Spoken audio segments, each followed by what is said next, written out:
The NHS is set to be put back on the table in post-Brexit trade talks with the US if Joe Biden is elected US president in November, a political analyst has warned.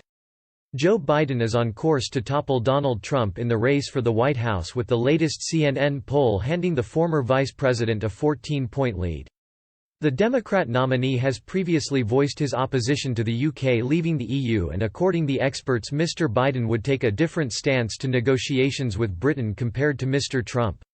According to Inderjeet Parmar, professor of international politics at the City University London, Mr. Biden would be under pressure by the radical left-wing Democrats to include healthcare as part of an agreement. Donald Trump has previously flirted with the idea of including the NHS in any deal, but later backtracked his comments following a public backlash, and rejection from Prime Minister Boris Johnson. However, the debate could be reignited in a Biden administration, with the 77-year-old under pressure from supporters including U.S. Senator Elizabeth Warren, Alexandria Ocasio-Cortez and socialist Bernie Sanders. Vermont Senator Bernie Sanders, was the last Democrat standing in the primary contest against Mr. Biden and carries huge waves of support from within the party and across the U.S. The 78-year-old has called Medicare for All plan that would nationalize the health insurance industry.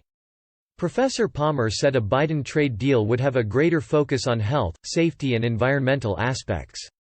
He told Express, Biden would be under pressure from the left of his party given the strength of Sanders, Warren, AOC wing. There might also be issues regarding the NHS opening up. But the Democrats are largely still a party of big business, so the changes might be relatively limited, and once any administration makes major gains, it's very hard for a new admin to reverse them. And I'm certain that the US-UK deal will be conducted with the US-EU deal in mind, so that would complicate things even more.